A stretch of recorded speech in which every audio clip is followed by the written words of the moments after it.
창세기 26장 12절 13절. 창세기 26장 12절 13절. 창세기 26장 12절 13절.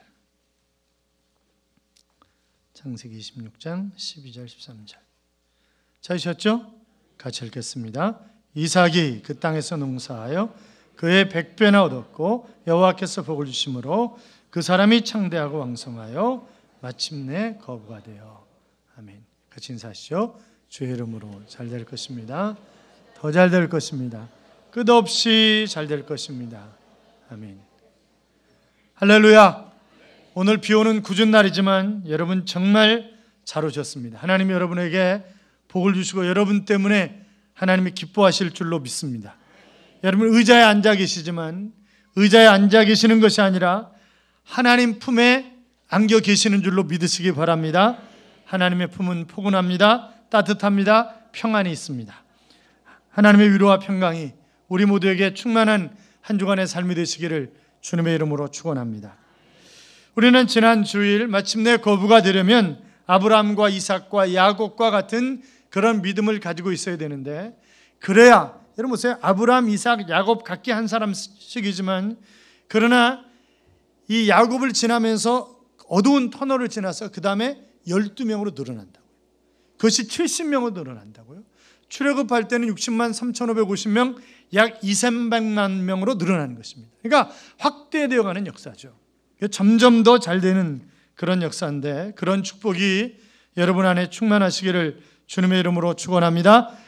믿음의 조상인 아브라함의 생애는 어떻게 보면 시험의 연속이었다, 그렇게 볼 수 있습니다. 하나님께서 아브라함을 선택하여 부르시면서 너는 너의 본토 친척 아비집을 떠나 내가 네게 지시할 땅으로 가라, 그렇게 말씀하셨어요. 자, 그러면 순종했습니까? 온전히 순종했어요, 안 했어요? 제가 설교를 잘못한 거야, 지난 주일날. 온전히 순종하지 않았잖아요. 그렇잖아요. 갈대아 우르를 떠났는데 친척 데려갔어요. 아비 함께 갔어요. 그렇죠? 온전히 순종하지 않았기 때문에 가나안 땅에 들어가니까 뭐예요? 흉년이에요, 흉년.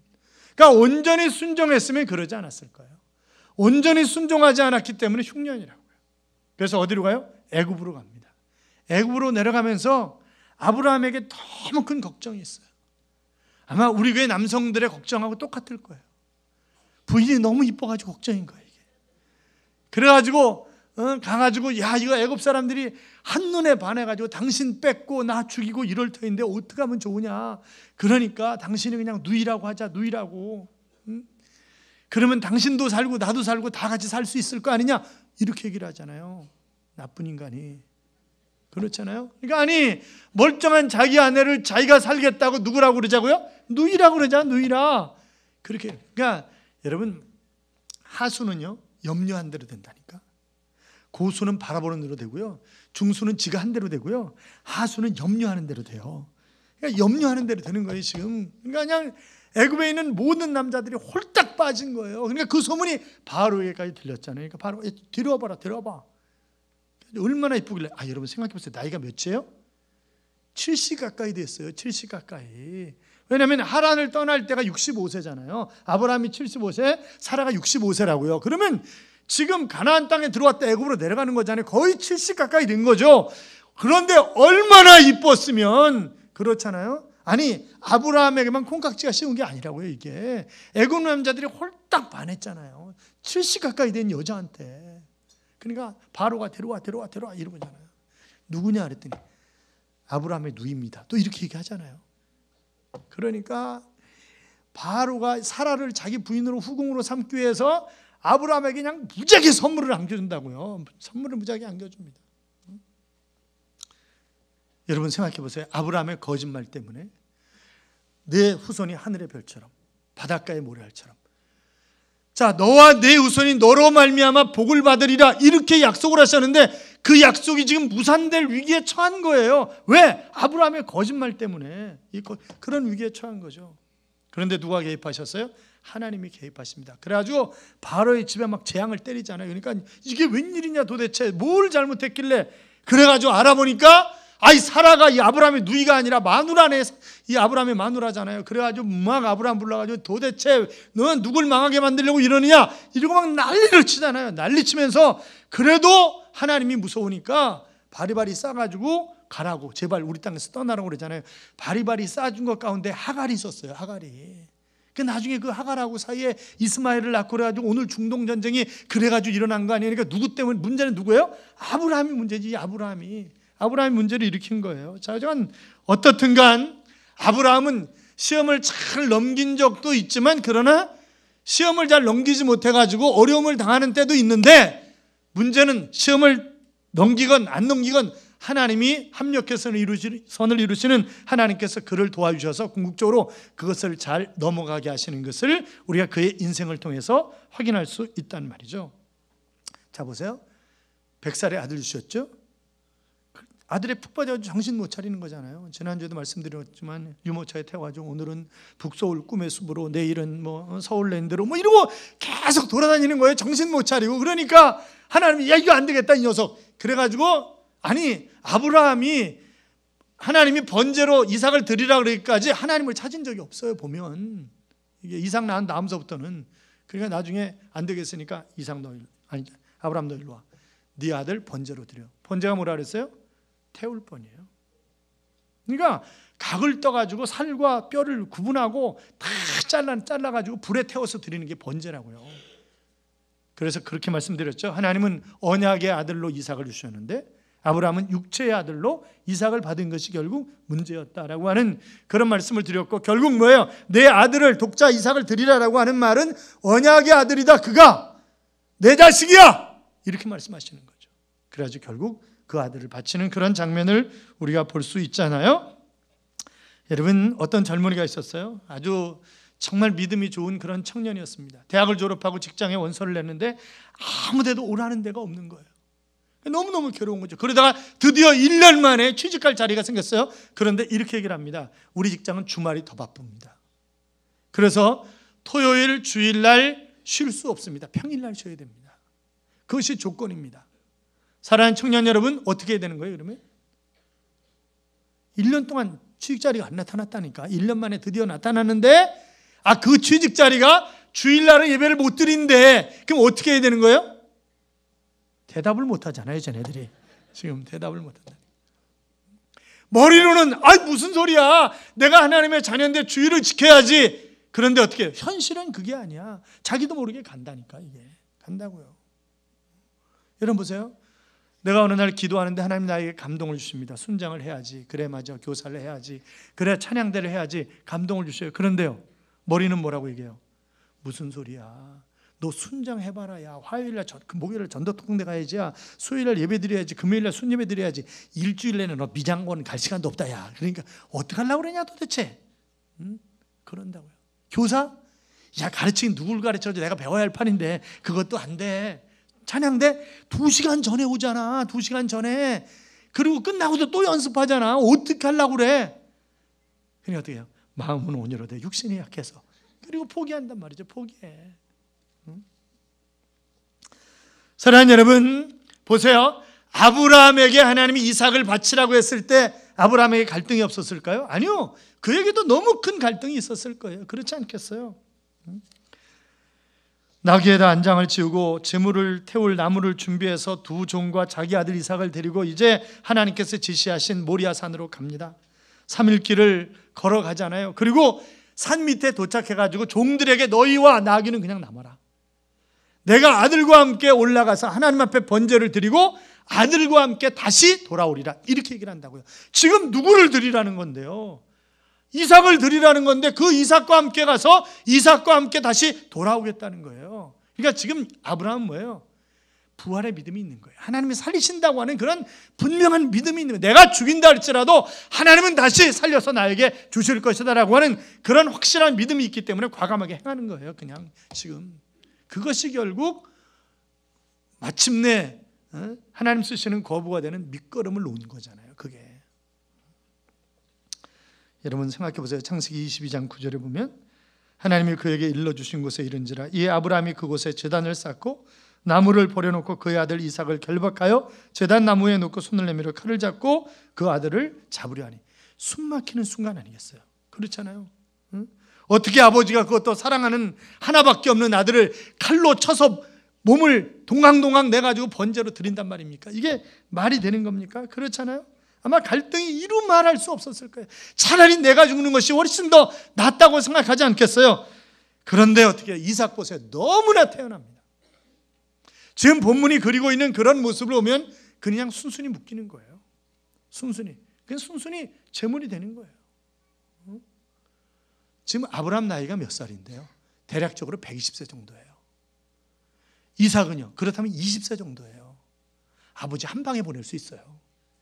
그렇잖아요. 아버지 한 방에 보낼 수 있다고. 그런데 그가 꼼짝하지 않고 뭐예요? 이제 아버지가 원하시고 하나님이 원하시는 것이라고 한다면 내 몸을 드려 순종하겠다는 거예요. 그냥 내 생명자 드리겠다는 거죠. 그게 지금 이삭이에요.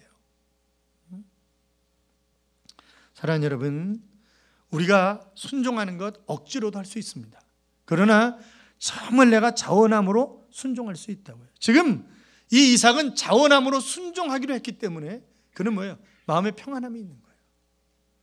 아브라함은 지금 초조하게 어쩔 줄 몰라 하지만 그러나 이삭은요 너무 태어나는 거예요. 잘 묶이는 거예요. 잘 놓는 거예요. 그냥 아버지가 날 잡으라고 그냥 갖다 자기를 내드리는 거예요. 그게 지금 이삭의 모습이라고요. 여러분, 이왕 할 바에 이왕 순종할 거 자원해서 충성하는 여러분들이 되시기를 주님의 이름으로 축원합니다. 여러분, 가만히 한번 생각해 보세요. 브엘세바에서 모리아산까지 3일 길을 오면서 아버지와 아들이 침묵 속에서 갈 수도 있지만, 그러나 부활의 신앙을 가지고 있는 아브라함이 자기 아들에게 세세하게 설명을 하지 않았을까요? 아들이 이 땅에 어떻게 태어나는지 알지? 하나님이 선물로 나에게 주신 거야. 너는 선물이었어. 100세잖아. 엄마 90살이잖아. 다 그 애 낳을 수 없는 상황에 하나님이 주신 거잖아.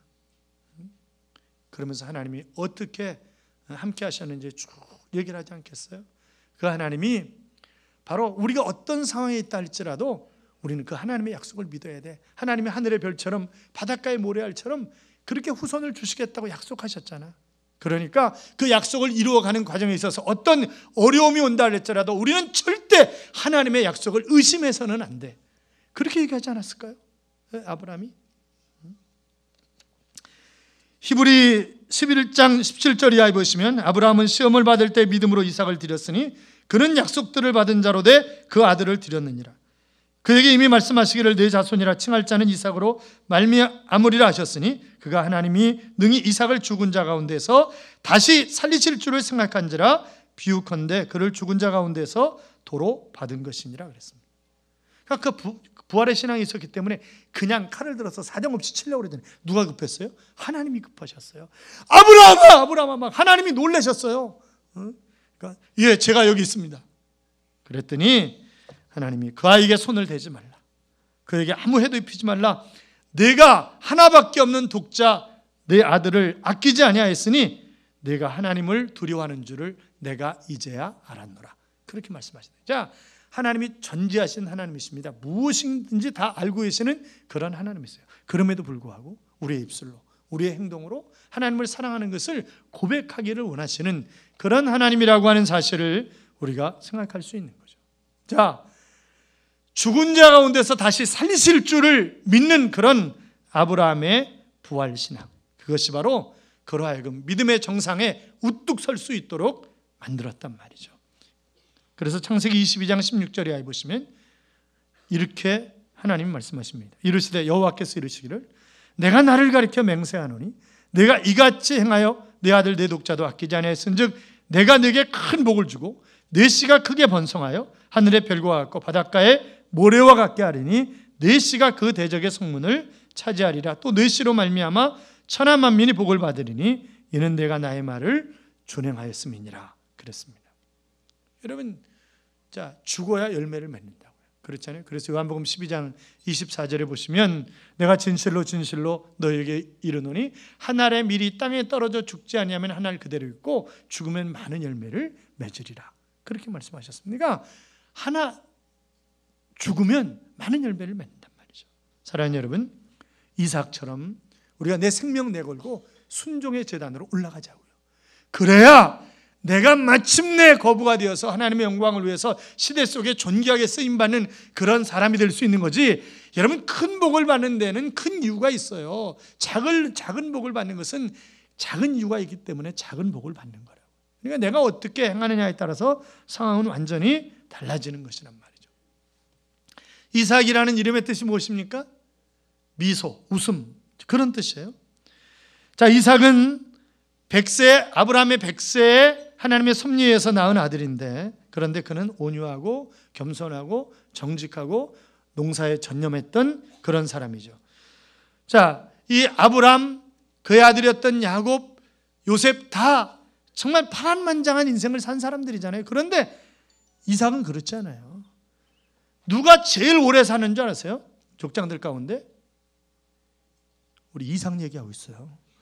누가 제일 오래 살았어요? 이삭이 제일 오래 살았어요. 이삭이. 왜냐하면 아브라함 175세 살았어요. 야곱 147세 살았어요.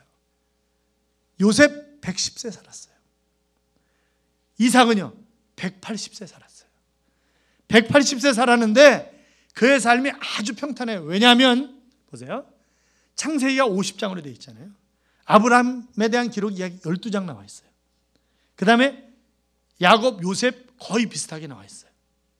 이삭은요, 온전히 이삭만 기록한 건 창세기 26장 하나밖에 없어요. 창세기 22장에도 이삭 드리는 얘기 나오고 조금씩 나오지만 온전한 것은 26장 한 장밖에 없다니까요. 왜요? 할 얘기가 없어. 그냥 한번 생명 딱 들여가지고 만사 편안해요. 물론 그 잘못한 것도 있긴 있어요. 이놈도 애비 닮아가지고 또 마누라가 이뻤는 모양이에요. 그러니까 또 내려가가지고 내 누이여 이런 짓이 한 게 있긴 있어요. 그런 짓을 한 게 있겠지만, 그러나 생명 드렸다는 그것 때문에 그의 삶은 하나님이 평탄케 하시는 것입니다. 그는요 화평케 하는 삶을 살아가려고 무던히도 애를 썼던 사람이에요. 그래서 우물을 파잖아요. 이 친구는 우물 파면 다 물 나와. 거기 물이 정말 귀한 적이잖아요. 그래서 파면 물 나오는 게 아니라 기름 나오는 지역인데, 그런데 그가 파는 곳마다 물이 나오잖아요. 그러면 블레셋이 와가지고 그걸 또 메꿔요. 그러면 안 싸워. 그러면 이삭이 힘이 없어서 안 싸우냐? 아니요, 그렇잖아요. 나중에 아비멜렉이 하는 얘기가 우리를 치지 말아달라, 그렇게 얘기를 한다고요. 그러니까 이삭은 뭐예요? 막강한 힘을 가지고 있는 그런 사람이니까. 아브라함의 사병이 318명이었는데 그도 그 이상의 사병을 거느리고 있고 블레셋과 싸워서 개인 집이 그 족속들과 싸워서 견줄 정도로 막강한 힘을 가지고 있는 사람이 바로 이삭입니다. 그러니까 나중에 이 아비멜렉이 안 되겠으니까 그러잖아요. 그냥 우리 화친조약 맺자. 그리고 같이 편안하게 살자. 하나님이 당신과 함께 하시는 것을 우리가 안다. 우리가 보았다. 그러니까 제발 그냥 화친조약 맺자. 그리고 우리를 치지 말아달라. 그렇게 간곡하게 부탁해서 화친조약을 맺는 그런 장면을 볼 수 있단 말이니까 그는 대단히 화평의 사람이었어요. 뿐만이 아니라 이 사람 기도의 사람이었습니다. 자, 보세요. 나이 40살에 장가 갔어요. 나이 40살에 장가 가는데 40살에 장가 갈 정도면 마누라 자기 마음대로 고를 수 있어요. 그렇지 않겠어요? 그런데 아버지가 찍어서 골라주는 사람하고 결혼하는 거예요. 그냥 자기는 뭐만 해요? 기도만 해요. 요새 애들이 어디 그래요? 옛날에는 그럴 수도 있다고 생각하지만 요새 애들은요 고등학교 졸업하고 결혼하는 애도 있어요. 저희 때도 있었지. 저희 동기도 이놈의 새끼, 죄송해요, 졸업하는 다음 날 결혼시켰다니까요. 졸업하는 다음 날, 고등학교 졸업하는 다음 날. 그러니까요 걔는 벌써 손주에 또 아들이 있어. 그러니까 보통 웃기는 게 아니에요. 저희 교회도 다른 데 가서 얘기할 게 아니에요. 저희 교회도 보면 많아요. 저희 교회도 보면 누구라고 한번 읊어볼까요? 제가 저희 교회도 많아. 어느 녀석은 또 결혼 안 하면 못 산다고 막 그래가지고 이제 대학 들어간 지 얼마 되지도 않는데 결혼한 그런 애도 있어요. 그러니까 보면, 그런데 이삭 어떻게 해요? 아버지가 골라주시는 대로 가만히 있는 거예요. 뭐만 해요? 기도만 해요. 결혼했어요. 애가 안 생겨. 애가. 여러분 보세요.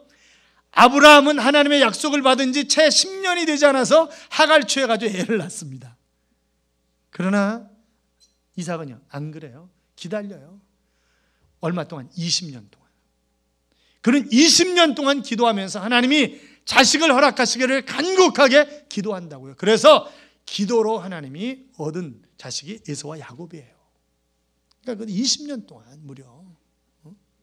그러니까 이 이삭이 탁월한 인생을, 하나님이 그의 삶을 평탄케 할 만큼 그는 정말 아름다운 삶을 살았던 것을 우리가 볼 수 있단 말이죠. 사랑하는 여러분, 광야 같은 세상을 살아가면서 우리가 정말 기도하면서 살아야 됩니다. 그렇잖아요. 기도하면 주께서 응답하실 터인데, 그런데 우리가 기도하지 않는단 말이죠. 어떤 목사님이 기차 여행을 하다가 이제 기차를 먼저 탔는데 이렇게 네 명이 서로 둘씩 앉아가지고 마주보고 가는 거 있잖아요. 그런데 앞에 아가씨가 앉았어요. 그런데 아가씨가 실실 웃는 거예요. 그래서 아니 저 여자가 실성한 여자인가 왜 웃어? 이제 그러다가 그냥 잠을 청해가지고 잤어요. 잠을 청해 잤다가 깨어나니까 기차역은 벌써 몇 개 지났고 앞에 있는 아가씨는 내린 거예요. 그래서 별 이상한 여자 잘 내렸구만. 그러는데 자기 무릎에 메모지가 한 장이 있더래요. 그러니까 메모지에 보니까 아저씨 얼굴 좀 거울로 쳐다보세요. 그래서 있더니 보니까 밥풀 2개가 붙어 있더래요. 점심 먹고 붙어 있던 밥풀이 그냥 있는 거예요. 문제는 누가 문제예요? 내가 문제지. 내가 문제인 거지. 그러니까 우리가 마침내 거부가 될 수 있도록 하나님이 엄청난 복을 우리에게 준비해 주셨는데, 문제는 받지 못하는 게 누구 때문에 못 받는 거예요? 나 때문에 못 받는 거예요. 나 때문에. 내가 얼마든지 큰 복을 받을 수 있는데, 여러분 큰 복이 뭐예요? 부자 되는 것만이 큰 복입니까? 사랑하는 여러분, 이왕이면 잘 돼서 하나님 쓰시는 거부가 되시기를 주님의 이름으로 축원합니다. 그런데 돈 생긴 것 때문에 망한 사람들 많아요. 또 그러니까 정상적인 신앙생활 하지 않은 것 때문에 망한 사람들 많아요. 저희 교회도 있어요. 저희 교회도 한 방에 수십억 터졌는데 망했어요. 그 많은 이유가 있는 거예요. 그러니까 돈 많이 버는 것만이 꼭 부자 큰 복이다 이렇게 얘기할 수는 없단 말이죠. 하나님이 어떻게 쓰시느냐 거기에 따라 다른 거지. 여러분, 그럼 권세가 큰 복입니까? 물론 권세가 필요합니다. 여러분과 여러분의 자녀들 가운데 우리나라의 대통령도 그렇고 국회의원도 그렇고 장관도 그렇고 장군도 그렇고 총장도 그렇고 교장도 그렇고 정말 쓰임받는 큰 일꾼들이 나오시기를 주님의 이름으로 축원합니다. 그러나 그게 큰 복은 아니야. 그렇잖아요. 여러분, 이번에 김영삼 대통령 돌아가셔서 장례 치렀잖아요. 장례 치렀는데 전두환 대통령이 문상 온 것 때문에 큰 화제가 됐다고요. 35년간 악연이잖아요. 35년간. 그래서 기자들이 쫓아나가면서 이제 김영삼 전 대통령하고 화해하신 겁니까? 그랬더니 대답 안 했대잖아요. 대답 안 한 거예요. 그 사람이 대통령 안 됐으면 간판 그렇게 백담사에 가서 오래 있지는 않았을 거예요. 그렇잖아요. 그 김영삼 대통령이 어느 정도로 이 사람이 대범한 사람이냐면, 이명박 장로님이 대통령 되었을 때 전직 대통령들을 전부 다 불렀잖아요. 그런데 그 자리에서 앞에 전두환 전 대통령 서 있는데 이 인간은 왜 불렀냐고. 이게 무슨 대통령이냐고. 대통령한 놈이냐고. 이게 이런 놈을 왜 불렀냐고. 그게 김영삼이에요. 그러니까 이 사람이 대단한 사람이지. 정말 대단한 사람이죠. 그러니까 마지막 IMF 때문에 똥바가지 뒤집어 쓴 거지. 정말 대단한 사람이라고. 그러니까 서로 아주 왼수 같은 거예요. 왼수 같은 거예요. 그게 35년 무려. 정권을 잡지 않았다면 그들이 그렇게 악연으로 살지 않았을 거예요. 그렇지 않아요? 권세가 모든 필요한 것이지만 그러나 다 좋은 건 아니고 그게 큰 복이다 이렇게 얘기하기는 좀 곤란하다 이 말이죠. 죽을 병에서 치료받았다면요. 그거 정말 놀라운 은혜죠. 그게 큰 복입니까? 복일 수 있죠. 그러나 여러분, 안 걸리는 건 더 큰 복이잖아요. 그러면 그렇잖아요. 신앙의 명문 가문을 이뤄가는 것, 그것도 분명히 큰 복입니다. 그러나 진짜 큰 복이 뭐냐? 진짜 큰 복은 하나님이 나와 함께 하시는 것이 진짜 큰 복인 줄로 믿습니다. 그러니까 지금 아비멜렉이, 블레셋 왕인 아비멜렉이 뭐라고요? 여호와 하나님이 당신과 함께 하시는 것을 내가 보았으므로 이렇게 얘기한다고요. 창세기 39장 2절 이하에 가시면 계속 나오는 말이, 요셉이 형통한 이유가 뭐냐? 여호와께서 요셉과 함께 하심으로 그가 형통한 자가 돼요. 그러니까 하나님이 함께 하시면, 만왕의 왕이시며 만주의 주이신 하나님이 함께 하시는 것, 그것이 최고의 복인 줄로 믿습니다. 그렇잖아요. 그게 최고의 복이라고요. 그 이상 복이 없다고요. 사랑하는 여러분, 복은 하나님이 주시는 것입니다. 그래서 끊임없이 성경이 기록하기를 여호와께서 복을 주심으로, 여호와께서 복을 주심으로, 이제 너는 여호와께 복을 받을 자니라, 이런 표현을 계속해서 쓰고 있는 것을 볼 수 있는데, 아무쪼록 복 있는 삶을 우리가 살아가야 되는데, 이사야에서 우리가 교훈으로 받을 수 있는 것은 그가 어떤 사람이었다고요? 기도의 사람이었다고요.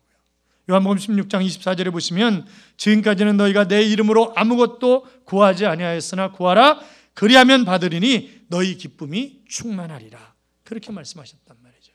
자, 기도의 사람이었습니다. 또요, 그는 화평을 이루는 사람이었습니다. 아까 그 얘기했잖아요. 우물 사건 보면 알 수 있다고. 그리고 그는 자기의 생명까지 드리는 순종을 했던 그런 사람입니다. 그러니까 앞서 말씀드렸지만 복을 받는 사람은 그만한 이유가 있는 거예요. 그러니까 자신을 반항하지 않고 그냥 통째로 내드린 거잖아요. 여러분, 우리는 생명을 드리며 순종하는 것은 고사하고, 순종이라는 단어가 고대에 쓰던 단어처럼 그렇게 들리는 시대에 살아가고 있는 것 아니냐 말이죠. 자식이 부모에게 순종하지 않습니다. 학생이 선생님에게 순종하지 않습니다. 성도들이 목회자를 부모로 알고 순종해야 되는데 순종하지 않습니다. 순장하라 그러면 순장해 못해요. 전 연말이 아주 싫습니다. 연말에 어디로 도망가고 싶어요, 진짜. 여러분 보세요. 노아가 술에 취했어요, 어느 날. 이빠이 술 먹고 술에 취했습니다. 그래서 홀딱 벗고 들어 있는 거예요, 집에. 그러니까 아들놈이가 들어가서 봤어요. 그래가지고 나팔을 붑니다. 아버지가 술 취해가지고 홀딱 벗었다니까, 이러고 막 나팔을 불잖아요. 누가 벌 받아요? 원인 제공이 누구예요? 아버지예요. 벌은 누가 받아요? 아들이 받아요, 아들이. 함이 벌을 받잖아요. 저주를 받는다고요. 여러분, 모세가 민수기 12장에 보면 모세가 구스 여인과 아프리카 여인하고 결혼을 합니다. 하나님이 금하신 거예요. 그렇잖아요. 그러니까 이 미리암과 아론이 막 모세한테 달려듭니다. 어떻게 그럴 수 있냐고. 당신만 하나님의 종이냐? 나도 하나님께 기도하고 응답받는 하나님의 종이다, 이러면서 모세한테 대들었어요. 자, 원인종은 누가 했어요? 모세가 했어요. 벌은 누가 받아요? 아론과 미리암이 문둥병에 걸립니다. 그러니까 우리가 어른들이 잘해야 돼요. 부모도 잘해야 되고, 선생님도 잘해야 되고, 목사도 잘해야 되고, 잘해야 된다고. 왜? 잘못하면 밑에 사람이 벌을 받아. 잘해야 된다고. 사랑하는 여러분, 순종보다는 비판과 비난의 시대 속에 살고 있기 때문에 우리가 마땅히 복을 받아야 되는데, 그래서 복을 받지 못하는가? 못하는 것은 아닌지 하는 생각을 하게 됩니다. 사랑하는 성도 여러분, 이삭을 통해서 우리가 마침내 큰 복을 받는 비결은 기도하고 온유함으로 생활하며 내 생명까지도 아낌없이 드리는 그런 순종이 있을 때 마침내 거부가 되어 시대 속에 존귀하게 쓰임받는 그런 일꾼이 될 수 있다고 한다면, 여러분 그렇게 사셔서 이왕 이 땅에 사는 날 동안 정말 힘있게 능력있게 쓰임받는 하나님 쓰시는 거부들이 되시기를 주님의 이름으로 축원합니다. 축원합니다. 축원합니다. 기도하겠습니다. 우리가 잡심해서 기도하죠.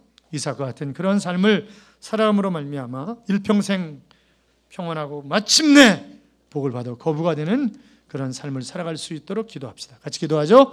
살아계신 하나님 아버지, 감사합니다.